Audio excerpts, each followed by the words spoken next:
Hello and welcome. This is Void Trooper, and today we are going to look at the character generator.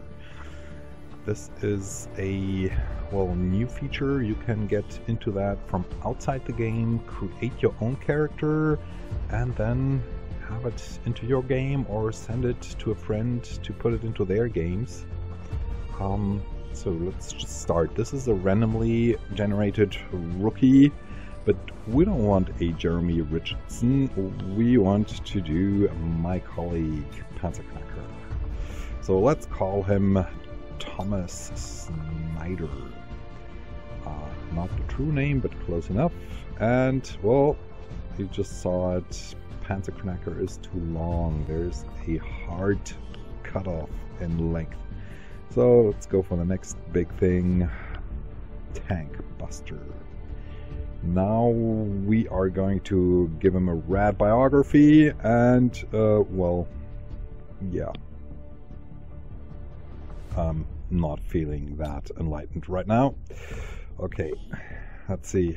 The list of country flags is quite limited. I'm pretty sure somebody will mod that to include pretty much everything on this earth.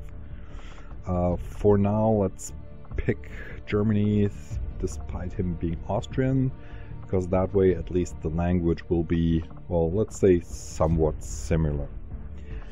And yeah, we are at the barbers now. There's a lot of options here.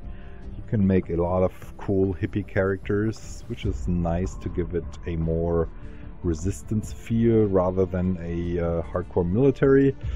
But for our dear Tank Buster, he's just going low on the fleas and the lice, so he's keeping his hair short. And, well, that's the effect you see. Okay, you can actually switch races, which is something we'll do next time. You pretty much only see white Caucasians. I don't know why. That'd be interesting to see those other ones as well.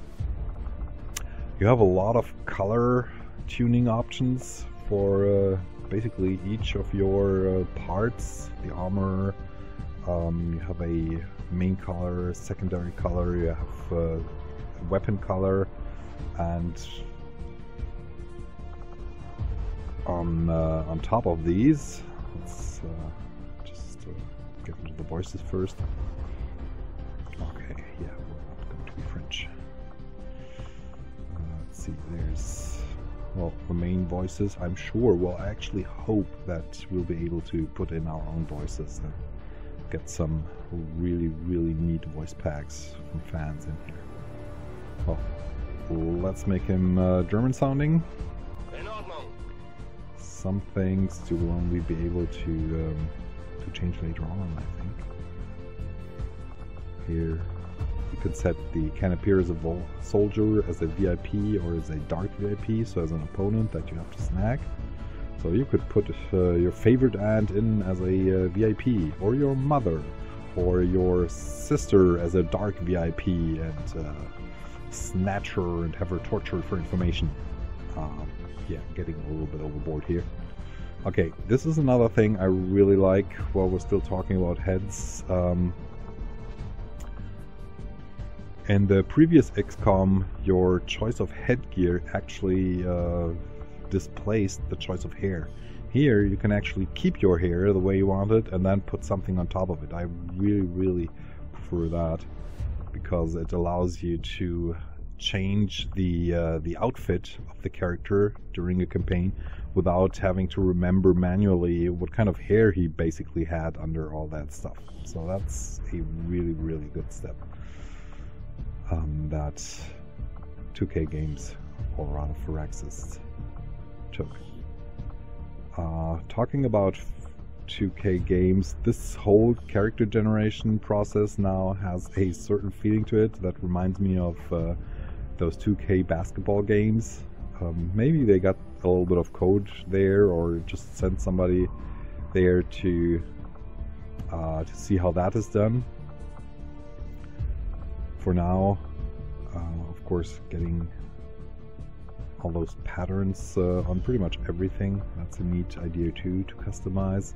But here's the part that reminds me of 2K games. I mean, have you ever seen those basketball game generators where you have like 120 tattoos for each part of the body that is not yet inked? And this feels very, very similar, which is cool. Personally, I don't like tattoos, but that's me. And on my characters, I'm pretty sure I will use some. There's certainly some very, very cool ones. Of course, you have to have free arms in order to actually see them. So if you put some armor or some sleeves over it, yeah, bad luck. You can actually change the colors too. You can colorize pretty much everything here.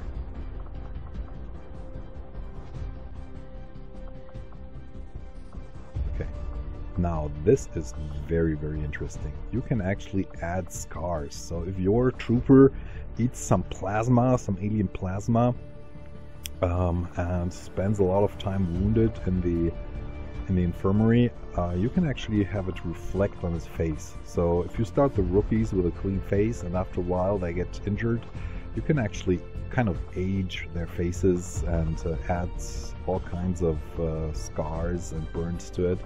I really like this option for the immersion effect, and I'm very, very interested to try this out in a full campaign, where you actually, once you have your officers in the end, they're going to be looking the experience. Would be neat if some of this would be added automatically if somebody's wounded, but I haven't seen that yet. That's something for the future.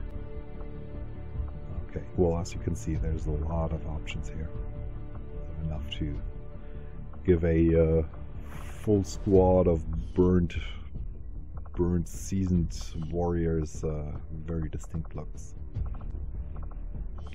Okay, of course you couldn't see that with a full helmet, so let's just stick with the ball cap. Makes it a little bit more interesting. The number of faces that we had, that's the one thing I'm not content with yet. There's only 6 faces and they're not that distinct. Well, they're distinct, but I mean, sometimes you would like to do a